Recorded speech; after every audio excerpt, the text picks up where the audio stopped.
Além dessa agenda econômica aqui nacional, no mundo a gente tem decisão de juros em alguns lugares importantes que podem sim afetar a taxa de juros brasileira. A taxa de juros brasileira, pode colocar na tela aí, Matheus, o meu gráfico aqui. Taxa de juros brasileira, aqui, ó.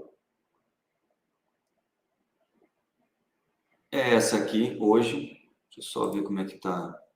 Tá aqui, ó, ainda em 14%, subindo um pouquinho, ó. Beirando ali os 14% em maio, junho, que é uma expectativa do mercado de que teria um reajuste da taxa de juros. Não é uma expectativa, mas é uma precificação que o mercado está fazendo. Parece excessivo, parece muito difícil que o Banco Central vá voltar a subir juros e subir 0,25, qual o efeito, né, de 0,25 ponto percentual na taxa de juros, na Selic, né? A essa altura do campeonato, que 0,25 quando você está a 2 é diferente de 0,25 quando você está a casa praticamente 14, né, 13,75. Então, não é algo muito... Parece um pouco mais de reajuste do que qualquer outra coisa, mas o que interessa para a gente é que lá no finalzinho do ano, já a 13,5, né, comecinho do ano que vem, 3,25, o que indicaria aí que a gente pode terminar 2023 com um corte de juros de 0,50 na nossa taxa de juros. Mas eu falava que os bancos centrais do mundo vão mudar as taxas de juros, e é até bom para a gente dar uma olhadinha na comparação. Aqui a gente tem uma comparação, isso aqui é essa faixa verdinha aí no gráfico, é a taxa de juros no México, e essa amarela no Brasil.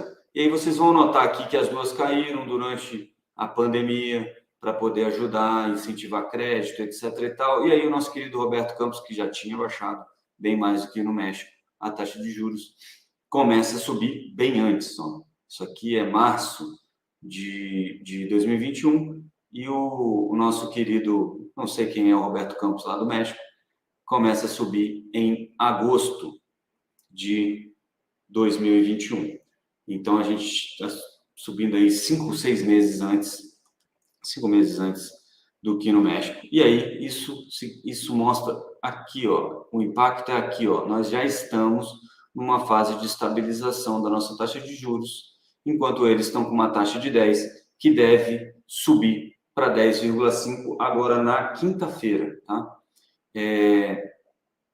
Além disso, a gente tem, deixa eu só mostrar aqui, definição da taxa de juros também e aí eu vou colocar aqui nesse gráfico, vai ficar um pouquinho mais confuso, para os Estados Unidos, para a zona do euro e para a Inglaterra, como eu estava falando. Mas eu coloquei todo mundo junto aqui, para vocês notarem, aí ficou, ó, desse lado aqui está marcando, do lado esquerdo aqui do gráfico, está marcando as taxas para o Brasil e para o México, e do lado direito, como as taxas são bem menores, em número, né, nominal, está marcando aqui a zona do euro, Inglaterra e Estados Unidos. Todos aqui também com expectativa de alta de 0,5 ponto percentual ou 50 basis points nas taxas de juros. Lembrando, taxa de juros abre lá, deve abrir aqui também. E por abrir, entenda-se juros mais altos, tá?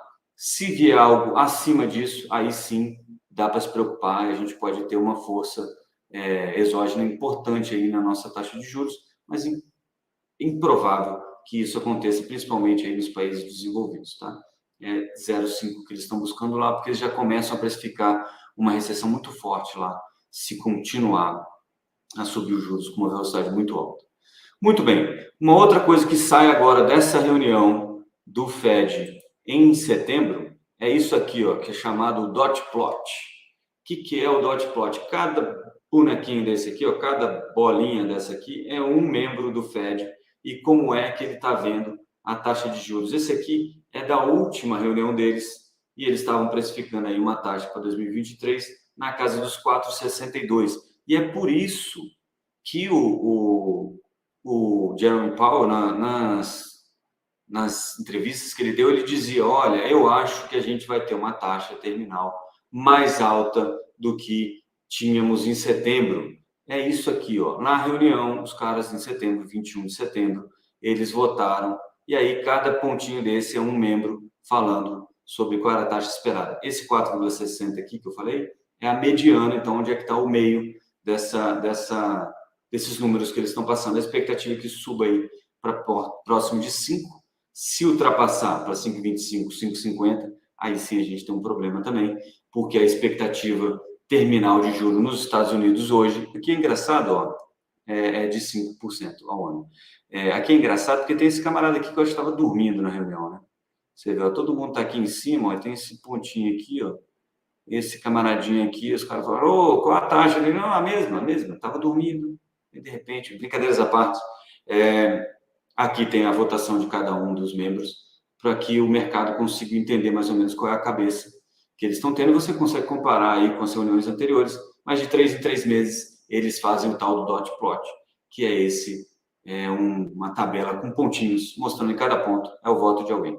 Mas é que tá, isso deve chegar aqui a 5, porque 5 é onde o mercado está. E por que faz diferença isso? Se passar de 5, vai assustar o mercado, que hoje precifica aqui, ó, a taxa terminal, isso é a taxa mais alta do Fed, lá em 5,12, 5,13 nesse momento, tá bom? Chegou aqui a ficar um pouquinho mais alto, 5,30, um pouquinho, não bastante mais alto, 5,30, mas agora está em 5,12. Se o Fed trouxer ali o dot plot para próximo de 5, está tudo bem, é o que está esperado. Se ultrapassar 5, pode ser que a curva de juros lá dê uma pancadinha para cima, e aí deve puxar os juros do mundo inteiro para cima também, tá bom? Então, esse é o cenário de juros e para a semana, né? Então, quarta-feira o Fed decide, quinta-feira, zona do euro, Banco Central inglês, o Bank of England, e o Banco Central mexicano também decidem aí novas taxas de juros por lá.